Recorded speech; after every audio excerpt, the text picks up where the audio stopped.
বিসমিল্লাহির রহমানির রহিম। ব্রাহ্মণবাড়িয়া জেলা কাউন্সিল উপলক্ষে আয়োজিত আজকের এই অনুষ্ঠানের সম্মানিত সভাপতি, মঞ্চে উপস্থিত বিএনপির ভাইস চেয়ারম্যান জনাব বরকতুল্লাহ ভুলু সহ ব্রাহ্মণবাড়িয়া জেলার বিভাগীয় সাংগঠনিক সম্পাদক জনাব সেলিম, জনাব মোশতাক সহ মঞ্চে উপস্থিত ইঞ্জিনিয়ার শ্যামল, জহির, সিরাজ সহ মান্নান সাহেব সহ সকল উপস্থিত সকল নেতৃবৃন্দ এবং আমার সামনে উপস্থিত জেলা বিএনপির উপজেলা পৌরসভা ইউনিয়ন থেকে আগত সকল পর্যায়ের প্রিয় নেতা কর্মী ভাইরা, আসসালামু আলাইকুম। আজকে বহু বছর পরে আবার ব্রাহ্মণবাড়িয়া জেলায় আপনাদের সামনে কথা বলার সুযোগ হচ্ছে। প্রিয় সহকর্মীবৃন্দ, আপনারা যারা সামনে বসে আছেন, আপনারা যদি আপনাদের পেছনে দেখেন এবং আপনারা যারা পেছনে আছেন, এই প্যান্ডেলের নিচে পেছনে আছেন, তারা যদি সামনে দেখেন, তাহলে আপনাদের চোখের সামনে যে দৃশ্যটি ভেসে উঠবে, এই দৃশ্যটি একটি কথা বলে। কি সেই কথা? ঐক্য হচ্ছে শক্তি। ঐক্য হচ্ছে শক্তি। কি বলে এই কথাটি? এই কথাটি বলে যে ঐক্য হচ্ছে শক্তি। প্রিয় সহকর্মীবৃন্দ, একটি রাজনৈতিক দলের সম্মেলন কেন প্রয়োজন? সম্মেলন প্রয়োজন দলকে ঐক্যবদ্ধ করার জন্য। সম্মেলন প্রয়োজন দলকে পুনর্গঠিত বা গঠন প্রক্রিয়া এটি চলমান রাখার জন্য। সম্মেলন কেন প্রয়োজন? সম্মেলন প্রয়োজন নেতৃত্ব, নতুন নতুন নেতৃত্ব যাতে বিকশিত হয়, এই সকল কারণে সম্মেলন প্রয়োজন। প্রিয় সহকর্মীবৃন্দ, সম্মেলনের আরেকটি বড় কারণ হচ্ছে আমরা যে ঐক্যবদ্ধ। আমাদের মধ্যে মতপার্থক্য থাকতেই পারে, কিন্তু দিন শেষে দলের স্বার্থে, দলের আদর্শের স্বার্থে, সর্বোপরি দেশের স্বার্থে আমরা সকলে ঐক্যবদ্ধ। এটিই হচ্ছে সবচেয়ে বড় লক্ষ্য বা উদ্দেশ্য। প্রিয় সহকর্মীবৃন্দ, আপনারা এখানে সারাদিন অনেক বক্তব্য শুনেছেন। আমি চেষ্টা করব আমার বক্তব্যে সেই কথাগুলোতে ফিরে না যেতে, বরং আমি চেষ্টা করব আপনাদের সকলকে একসাথে নিয়ে সামনের দিনে যাতে বাংলাদেশ এগিয়ে যেতে পারে, আমরা যাতে সামনের দিনে বাংলাদেশকে এগিয়ে নিয়ে যেতে পারি, একটি সুন্দর ভবিষ্যতের দিকে এগিয়ে নিয়ে যেতে পারি। সংক্ষেপে আমি সেই কথাগুলো আপনাদের সামনে তুলে ধরতে চাইব। প্রিয় সহকর্মীবৃন্দ, এই মাত্র কিছুদিন আগের কথা, মাত্র কিছুদিন, 6 মাস, 7 মাস, 8 মাস আগের কথা। আজকে এখানে যারা আপনারা উপস্থিত হয়েছেন, এখানে যারা আপনারা বিএনপির সম্মেলন উপলক্ষে বিএনপির বিভিন্ন পর্যায়ে, ব্রাহ্মণবাড়িয়া জেলার বিভিন্ন পর্যায়ের নেতৃবৃন্দ আপনারা উপস্থিত হয়েছেন, কিছুদিন আগেও আমরা কি দেখেছি?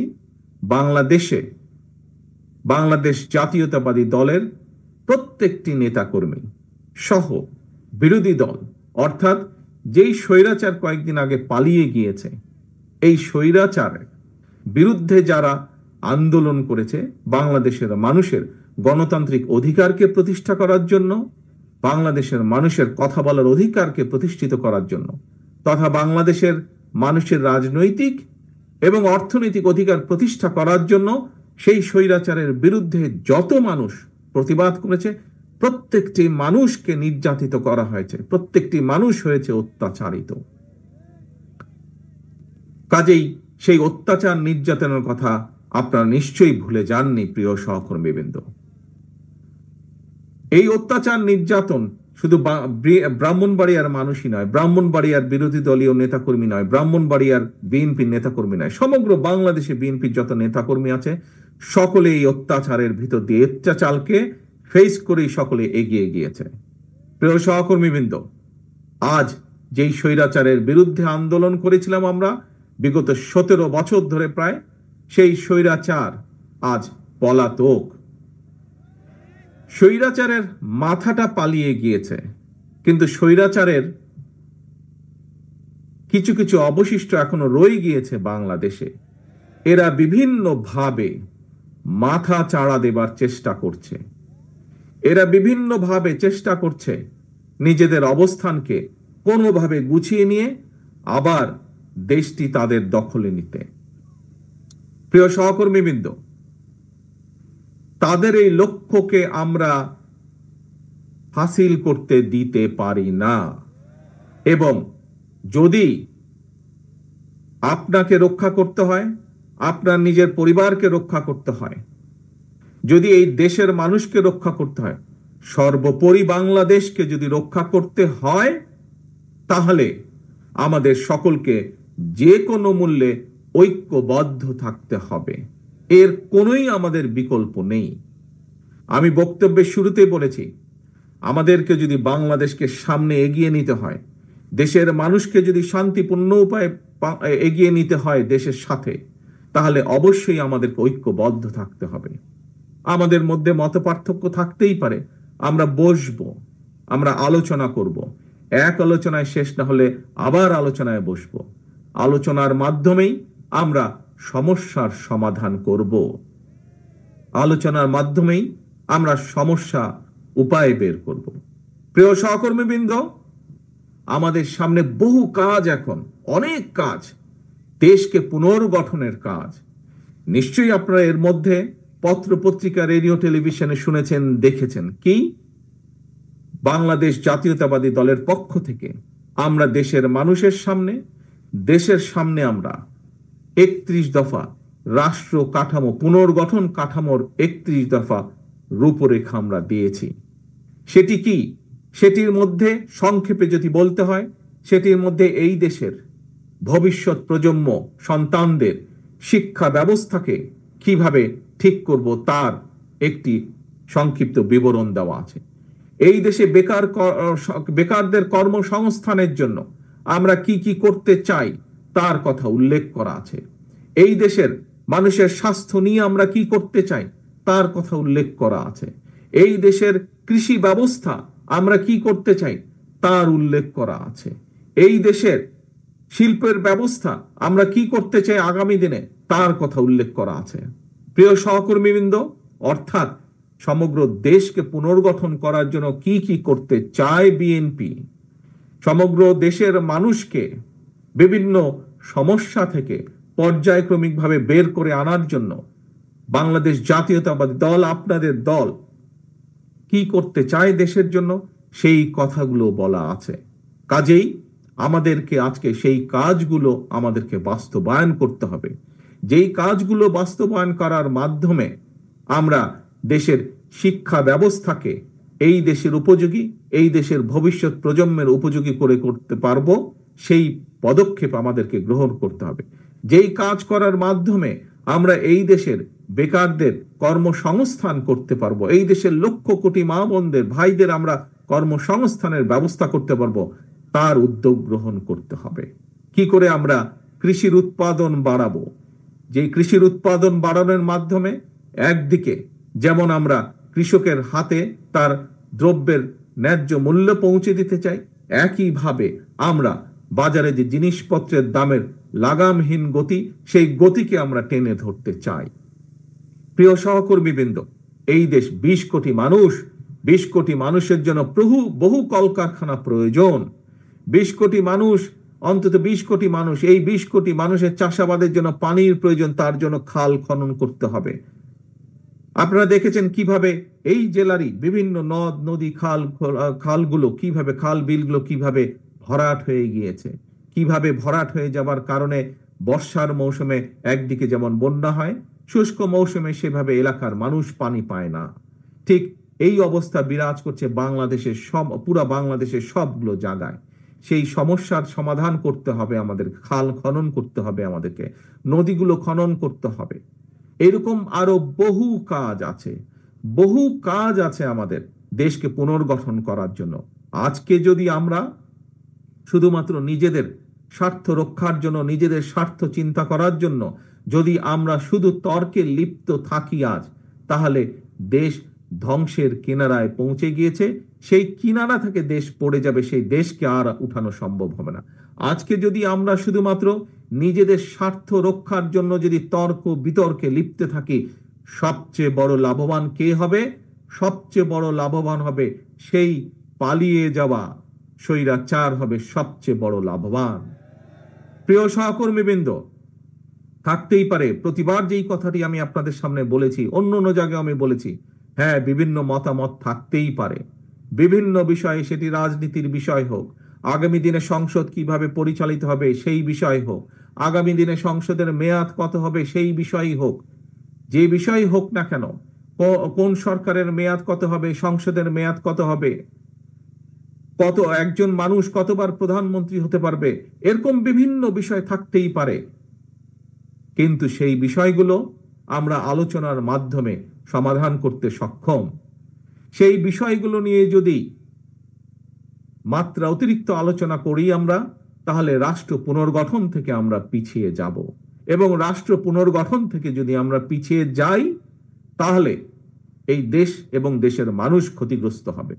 প্রিয় সহকর্মীবৃন্দ, একটি কথা, একদম সিম্পল কথা, সাধারণ কথা, কি পৃথিবীর যে কোনো গণতান্ত্রিক রাষ্ট্র যদি আমরা দেখি, তাদের মধ্যেও এরকম বিভিন্ন বিষয়ের বিতর্ক থাকে, কিন্তু দিন শেষে সেই বিতর্কর বিষয়গুলো তারা জনগণের উপরে ছেড়ে দেয়, এবং জনগণের মতামতের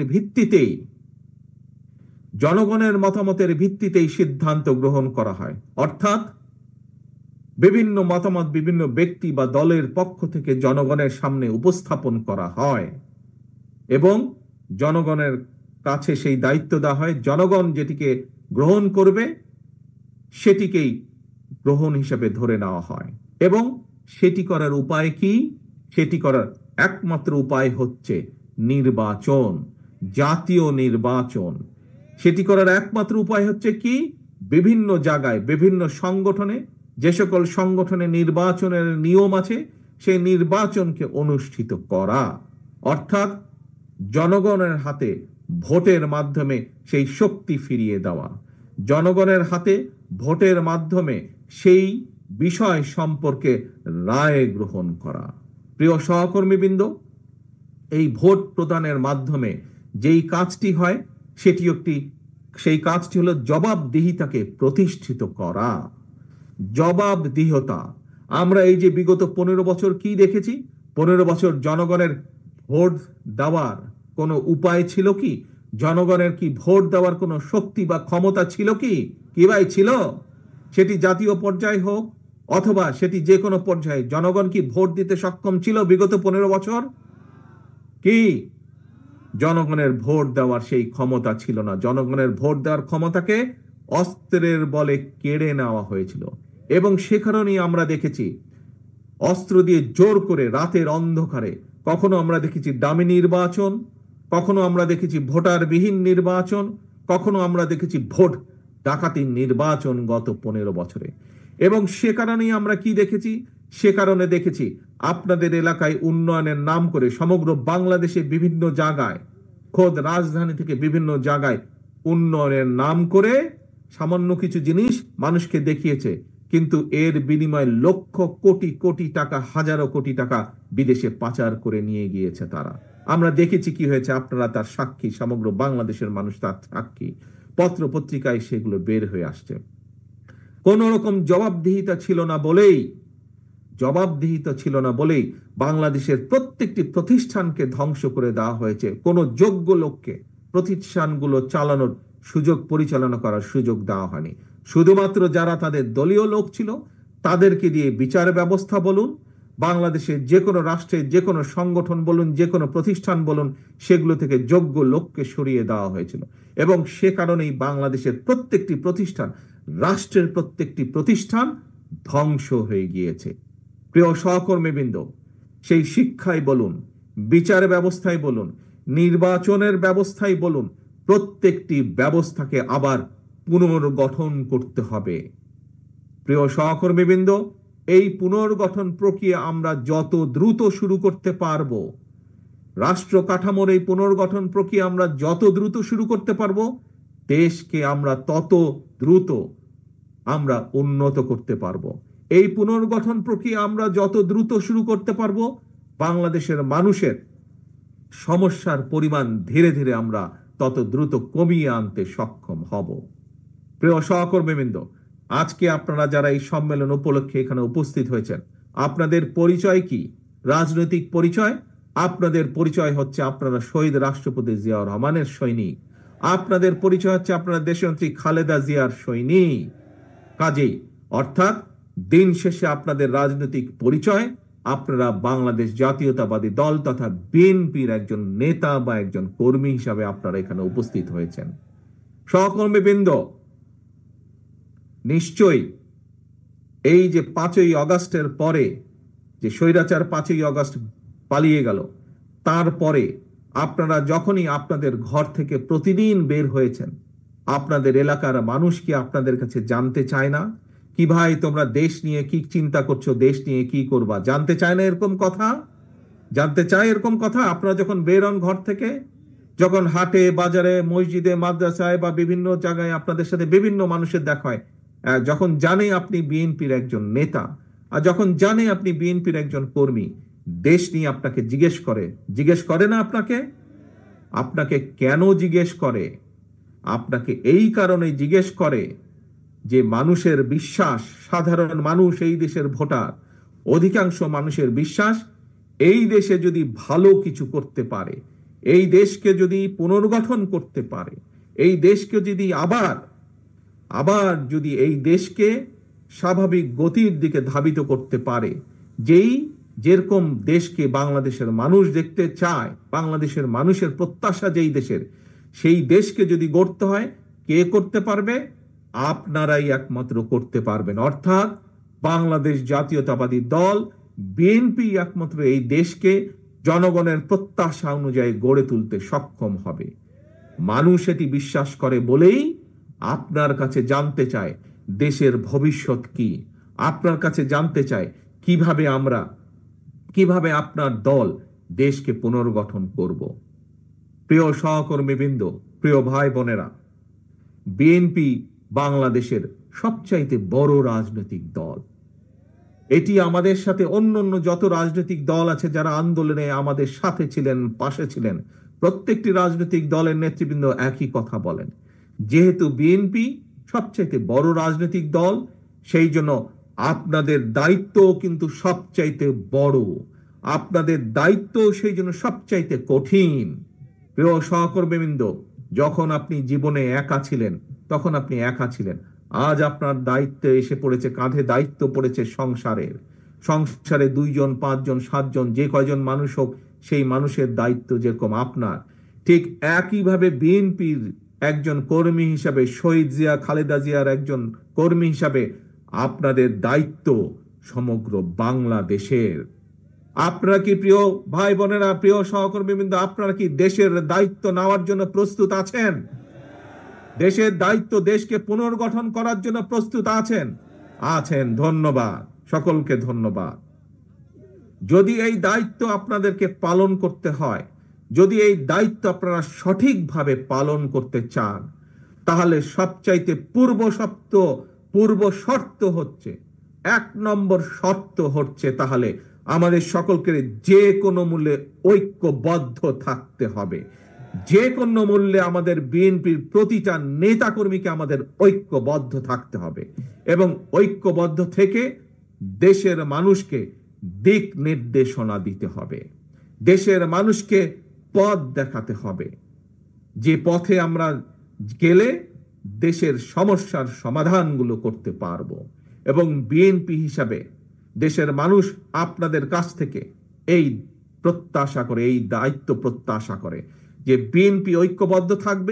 মানুষ, যে সকল সংগঠন যাদের কাছে 1 নম্বর এজেন্ডা হচ্ছে এই দেশ এবং এই দেশের মানুষ, তাদের সকলকে বিএনপি ঐক্যবদ্ধ রাখবে। আমরা তো ঐক্যবদ্ধ থাকবই, দেশনেত্রী খালেদা জিয়ার নেতৃত্বে আমরা সকলে ঐক্যবদ্ধ থাকব। একই সাথে বিএনপি হিসাবে আমাদের দায়িত্ব হচ্ছে দেশের বাকি সকল মানুষকে ঐক্যবদ্ধ থাকা। এই যে দেখুন, আপনারা আজকে সকলে মিলে ঐক্যবদ্ধ হয়ে একটি সম্মেলন অনুষ্ঠানে একত্রিত হয়েছেন। দেখুন কত সুন্দর লাগছে, শুধু সুন্দরই লাগছে না, কত বৃহৎ একটি সম্মেলন অনুষ্ঠান আজকে এখানে অনুষ্ঠিত হচ্ছে, কত শান্তিপূর্ণ একটি অনুষ্ঠান এখানে অনুষ্ঠিত হচ্ছে। এবং এর ক্রেডিট, এর কৃতিত্ব শুধু যে যারা মঞ্চে ওই নেতৃবৃন্দ বসেছে তাদের একার না, বরঞ্চ আমি মনে করি আজকে যে এই সুন্দরভাবে যে সম্মেলনটি অনুষ্ঠিত হচ্ছে, এর মূল কৃতিত্ব হচ্ছে প্যান্ডেলের নিচে আমার যে সকল নেতাকর্মী বসে আছেন, শান্তিপূর্ণভাবে বসে আছেন, আপনাদের প্রত্যেকের কৃতিত্ব হচ্ছে আজকের এই সম্মেলনকে সফল করার। প্রিয় সহকর্মীবৃন্দ, আমরা একটি রাজনৈতিক দল হিসাবে আমাদের বক্তব্য থাকবে দেশকে নিয়ে। রাজনৈতিক দল হিসাবে আমাদের আদর্শ থাকবে দেশের মানুষের কিভাবে ভালো করা যায়। রাজনৈতিক দল হিসাবে আমাদের দায়িত্ব থাকবে দেশের মানুষের ভালো কিছু চিন্তা করা, সামনের দিকে এগিয়ে নিয়ে যাওয়া দেশকে। থাকতে পারে অন্য দলের সাথে আমাদের মতপার্থক্য, আমরা সেই দলগুলোকে সাথে নিয়ে বসবো, আলোচনা করব, কিন্তু দিন শেষে আমাদেরকে মনে রাখতে হবে, আমরা যাই বলি না কেন, আমরা যাই করি না কেন, সমর্থন আসতে হবে জনগণের পক্ষ থেকে, সমর্থন আসতে হবে জনগণের কাছে থেকে। প্রিয় সহকর্মীবৃন্দ, সেজন্যই আমি একটি কথা বলি, আমাদেরকে থাকতে হবে জনগণের সাথে, আমাদেরকে রাখতে হবে জনগণকে সাথে, কারণ জনগণ আছে বলেই আমরা আছি। এই যে আমরা বলি বিএনপি এত বড় দল, কেন বলি এই কথাটি? কারণ বাংলাদেশের বৃহৎ জনগোষ্ঠী এই দলকে সমর্থন করে বলেই এটি হচ্ছে আমাদের শক্তি, জনগণের শক্তি, জনগণের ঐক্যই হচ্ছে বিএনপির শক্তি। যেহেতু জনগণ আমাদের সাথে আছে, জনগণের সাথে আমরা আছি, যেহেতু জনগণ আমাদের পেছনে আছে, যেহেতু জনগণ আমাদের কাছে প্রত্যাশা করছে, জনগণ সমর্থন দিচ্ছে, সেই জন্যই বিএনপি আজ বাংলাদেশের সর্ববৃহৎ দল। একটু আগে যেই কথাটি বললাম, আবারও আপনাদের সামনে সেই কথাটি বলতে চাই, বৃহৎ দল হিসাবে আমাদের দায়িত্ব হচ্ছে বড়, বৃহৎ দল হিসাবে আমাদের দায়িত্ব হচ্ছে গুরুত্বপূর্ণ।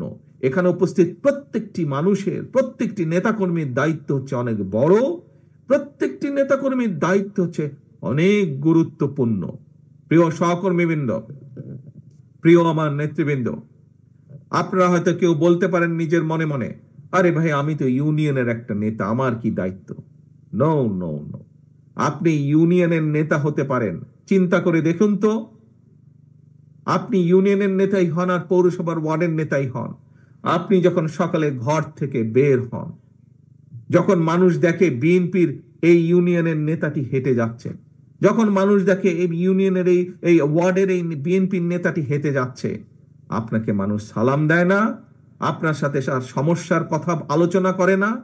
আপনার সাথে দেশের সমস্যা, এলাকার সমস্যার কথা আলোচনা করে না? কেন করে? কারণ তারা আপনার উপরে ভরসা করতে চায়, তারা বিশ্বাস করে যে আপনি কোনো না কোনো একটি উপায় বের করে দিবেন, কোনো না একটি উপায় বাতলে দিবেন। আপনাকে ভরসা করা যায়, আপনি বিএনপির নেতা, আপনাকে ভরসা করা যায়, আপনি বিএনপির একজন কর্মী। এলাকার সমস্যার সমাধান হোক অথবা কোনো একটি সমস্যা হোক, আপনার কাছে যদি তুলে ধরতে পারে, আপনি হয়তো সেই সমস্যার সমাধান করতে পারবেন। এই বিশ্বাস মানুষের আছে। সেই জন্যই সহকর্মীবৃন্দ, আমাদের আচার আচরণ, আমাদের কথাবার্তা, আমাদের চিন্তা ভাবনা, আমাদের চলাফেরা তেমনই হতে হবে। যেমন চিন্তা ভাবনা হলে, যেমন চলাফেরা হলে, যেমন উঠা বসা হলে মানুষের আস্থা আমরা পাবো। মানুষের আস্থা যত পাবো আমরা, আমাদের রাজনীতি তত সফল হবে। মানুষের সমর্থন যত পাবো আমরা, ততই আমাদের দল শক্তিশালী হবে এবং আপনার সম্মানও বৃদ্ধি পাবে। কাজেই আপনার নিজের সম্মান যদি বৃদ্ধি করতে হয়, দলের সম্মান যদি বৃদ্ধি করতে হয়, অবশ্যই আমাদের কথাবার্তা, আমাদের প্রত্যেকটা মানুষের বিএনপির প্রত্যেকটা মানুষের, বিএনপি, যুবদল, ছাত্রদল, স্বেচ্ছাসেবক, কৃষক দল, শ্রমিক দল, আইনজীবী ফোরাম, যেই হোক না কেন, অর্থাৎ যার পরিচয় বিএনপি, এরকম প্রত্যেকটি মানুষকে, প্রত্যেকটি মানুষের উঠা বসা চলাফেরা কথাবার্তা সেই রকম হতে হবে, যেরকম হলে একজন সাধারণ মানুষের তার প্রতি শ্রদ্ধা সম্মান বৃদ্ধি পাবে। পরিশেষে কথা একটি, প্রিয় সহকর্মীবৃন্দ, আমাদের সকলকে ঐক্যবদ্ধ থাকতে হবে। বিএনপির প্রত্যেকটি নেতাকর্মীকে ঐক্যবদ্ধ থাকতে হবে এবং বিএনপির সর্বোপরি দায়িত্ব হচ্ছে আমরা গণতন্ত্রের পক্ষের প্রতিটি মানুষ বাংলাদেশের, আমরা গণতন্ত্রের পক্ষের প্রতিটি সংগঠন, প্রতিটি দলকে আমরা ঐক্যবদ্ধ রাখার চেষ্টা করব এবং আমরা যত বেশি ঐক্যবদ্ধ থাকব তত আমরা দেশকে সামনের দিকে এগিয়ে নিয়ে যেতে পারবো। আপনাদের মনে রাখতে হবে, একটি কথা আমাদের পরিষ্কার মনে রাখতে হবে, বিএনপি 1975 সালের পরে যখন দেশ ভেঙে পড়েছিল, এখানে বহু মুরব্বী উপস্থিত আছেন, তাদের মনে আছে 75 সালের পরে দেশ যেরকম ভেঙে পড়েছিল, দুর্ভিক্ষে ছেয়ে গিয়েছিল, দুর্ভিক্ষে লক্ষ লক্ষ মানুষ মারা গিয়েছিল। শহীদ রাষ্ট্রপতি জিয়াউর রহমানকে যখন দেশের মানুষ দায়িত্ব দিলেন, আমরা দেখেছি শহীদ রাষ্ট্রপতি জিয়াউর রহমান কিভাবে দেশে খাদ্য উৎপাদন বৃদ্ধি করলেন, কিভাবে এই দেশের কলকারখানা প্রতিষ্ঠিত করলেন। একইভাবে 90-এ স্বৈরাচার যখন দেশকে ধ্বংস করে দিয়েছিল, আমরা দেখেছি পরবর্তীকালে 91 সালে যখন দেশনেত্রী খালেদা জিয়ার নেতৃত্বে দেশের মানুষ বিএনপিকে দায়িত্ব দিয়েছে, সেই সময় কিভাবে দেশনেত্রী খালেদা জিয়া আবার দেশকে পুনর্গঠন করেছিলেন। প্রিয় সহকর্মীবৃন্দ, এখন আপনাদের পাল্লা, দেশের মানুষ তাকিয়ে আছে আপনাদের দিকে। আপনারা কিভাবে দেশকে পুনর্গঠন করবেন, কিভাবে দেশকে সামনে এগিয়ে নিয়ে যাবেন। ষড়যন্ত্রকারীরা কিন্তু বসে নেই, বিভিন্ন দাবি দাওয়ার উছিলায়, বিভিন্নভাবে বিভিন্ন রকম ষড়যন্ত্রের মাধ্যমে তারা তাদের ষড়যন্ত্র অব্যাহত রেখেছে। এই ব্রাহ্মণবাড়িয়া সহ সারা বাংলাদেশে আমাদের লক্ষ লক্ষ নেতাকর্মী গত 15 বছর অত্যাচারিত হয়েছে, নির্যাতিত হয়েছেন। আমাদের শত হাজারো নেতাকর্মী গুম হয়েছে, খুন হয়েছে, কিন্তু বিএনপি থেমে থাকে নাই। বিএনপি জনগণকে সাথে নিয়ে, মানুষকে সাথে নিয়ে আন্দোলনকে এগিয়ে নিয়ে গেছে। আলহামদুলিল্লাহ, বাংলাদেশের জনগণ ঐক্যবদ্ধভাবে, একত্রিতভাবে গণ অভ্যুত্থানের মাধ্যমে 5ই আগস্ট স্বৈরাচারকে বিদায় করেছে।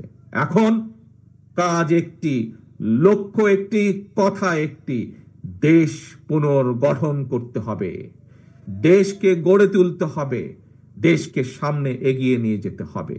তার জন্য আমাদেরকে ঐক্যবদ্ধ থাকতে হবে। আসুন আজকের এই সম্মেলনে আমরা প্রতিজ্ঞা গ্রহণ করি, যে কোনো মূল্যে আমরা বিএনপির প্রতিটি নেতা কর্মী আমরা ঐক্যবদ্ধ থাকব। কোনো সমস্যা হবে, কোনো বিষয় থাকবে, আমরা আলোচনা করব, টেবিলে বসবো, আলোচনা করব, টেবিলে বসে আলোচনা করে আমরা সমস্যার সমাধান করব, কিন্তু আমরা ঐক্যবদ্ধ থাকব। আজকের সম্মেলনে এটি হোক আমাদের প্রথম প্রতিজ্ঞা। কি আমরা এই প্রতিজ্ঞা নিতে পারি? আমরা যে কোনো মূল্যে আমরা ঐক্যবদ্ধ থাকব। আসুন এটি হোক আমাদের আজকের প্রতিজ্ঞা, এটি হোক আমাদের আজকের শপথ। এবং আমাদের দ্বিতীয় শপথ হচ্ছে, যে কোনো মূল্যে ঐক্যবদ্ধভাবে বাংলাদেশের জনগণকে সামনে নিয়ে আমরা দেশকে পুনর্গঠন করব। আবার কি ভাই, দেশকে আমরা পুনর্গঠন করব? কি দেশকে আবার পুনর্গঠন করব? ইনশাআল্লাহ, এই হোক আমাদের প্রতিজ্ঞা। প্রিয় সহকর্মীবৃন্দ, আজকে এই যে সম্মেলন অনুষ্ঠান, এই সম্মেলন অনুষ্ঠানের প্রথম পর্ব আমরা আজ এখানে সমাপ্ত করতে চাই। আমি আমার ব্রাহ্মণবাড়িয়া জেলার যে সকল নেতৃবৃন্দ আছেন, সকল নেতৃবৃন্দর সাথে আলাপ আলোচনা করে ইনশাআল্লাহ অতি শীঘ্র আমরা সম্মেলনের দ্বিতীয় পর্বের তারিখ আমরা ঘোষণা করব এবং দ্বিতীয় পর্বের তারিখ ঘোষণার মাধ্যমে আমরা সম্মেলন অনুষ্ঠানের দ্বিতীয় পর্ব আমরা অনুষ্ঠিত করব ইনশাআল্লাহ। কিন্তু আজ যেই শপথ, আপনারা আস্তে আস্তে আস্তে, তালি বাজালে বুঝবেন না তো, তালি বাজালে বুঝবেন না, বসুন, একটু বসুন, 1 মিনিটে ছেড়ে দেবো আপনাদেরকে, আমি সকলকে। বসুন, প্রথমে বসুন সকলে, প্রথমে সকলে বসুন। বসুন বসুন বসুন বসুন, বসতে হবে বসতে হবে বসতে হবে। একটু বসুন সকলে। আমরা কি প্রতিজ্ঞা গ্রহণ করেছি? প্রথম 1 নম্বর প্রতিজ্ঞা, ঐক্যবদ্ধ থাকতে হবে। কি সকলে ঐক্যবদ্ধ আছি? আমরা সকলে ঐক্যবদ্ধ আছি ইনশাআল্লাহ। আমরা সকলে ঐক্যবদ্ধ আছি। মনে রাখতে হবে, ঐক্য ঐক্য ঐক্য ঐক্য ছাড়া কোনো কাজ আমরা সফল হতে পারবো না। এবং আরেকটি গুরুত্বপূর্ণ বিষয়, সেটি হচ্ছে যে কোনো মূল্যে আমাদেরকে জনগণের পাশে থাকতে হবে, জনগণকে সাথে রাখতে হবে। আসুন, প্রথম পর্ব যেরকম আমরা আজ সুন্দরভাবে সফলভাবে আল্লাহর রহমতে শেষ করেছি, আমরা যাতে একইভাবে সুন্দরভাবে সফলভাবে দ্বিতীয় সম্মেলনের দ্বিতীয় অংশ যাতে আমরা আগামী কয়েকদিনের মধ্যে সুন্দরভাবে সম্পন্ন করতে পারি, এই দোয়া চেয়ে এবং আমরা সকলে ঐক্যবদ্ধ থাকব এই শপথ গ্রহণের মাধ্যমে, সেই প্রত্যাশা রেখে আমি আমার বক্তব্য শেষ করছি। আল্লাহ হাফেজ।